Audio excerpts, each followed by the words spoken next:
నేను 23 వార్డులకి one town మహిళా అధ్యక్షురాలు. నా పేరు సుబ్బులు. కాబట్టి ఏ వార్డులోకి వెళ్ళినా అసలు మేము వెళ్ళడం ఆలస్యం.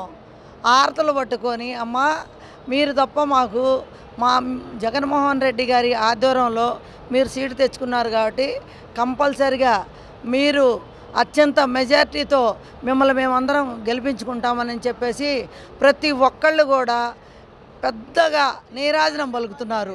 కాబట్టి మా ఎమ్మెల్యే గారి ఆధ్వర్యంలో మా నూరి ఫాతిమా గారు బ్రహ్మాండమైన మెజార్టీతో తూర్పు నియోజకవర్గంలో గెలవబోతూ ఉంది. గెలిచి చూపిస్తాము. అదేవిధంగా జగన్మోహన్ రెడ్డి గారు చెప్పినట్లే మేమందరము సిద్ధమే అంటున్నారు. కాబట్టి మా నూరి ఫాతిమా గారు కూడా సిద్ధం, మేము కూడా సిద్ధం, దేనికైనా సిద్ధం, రెడీ. మా మేడం గారు గెలిచి చూపించి మేము సిద్ధంగా గెలిచి వచ్చామని చెప్పేసి చెప్పబోతా ఉన్నాం మేము. కాబట్టి ఈ నియోజకవర్గంలో ఎక్కడ రాని మెజార్టీ మేము చూపించుకోవాలని చెప్పేసి ప్రతి ఒక్క జెంట్స్ కానీ మహిళ కానీ లేదు ఒక కార్పొరేటర్లు కానీ అంటే ఏదో చిన్న చిన్న ఎవరైనా సరే ప్రతి ఒక్కళ్ళు కూడా అట్లా నీరాజనం పలుకుతున్నారు మా మేడం గారికి.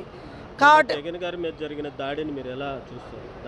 ఎలా చూస్తున్నారంటే ఏం చెప్తాము, ఉంటారుగా ఒక ఎదవలు, ఏంటి ఏమి చేతగాని ఎదవలు ఉంటారుగా, ఆ చేతగానితనాన్ని వాళ్ళు అలా చూపించారనమాట.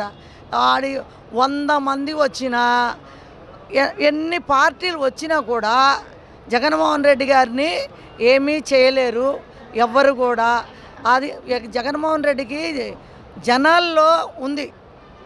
మామూలుగా ఇది దాచిపెట్టే ప్రభుత్వం కాదు, జన ప్రభుత్వం. కాబట్టి తనకు మేమున్నామయ్యా, ఎక్కడున్నా కూడా కొడుక మేమున్నాం అంటున్నారు.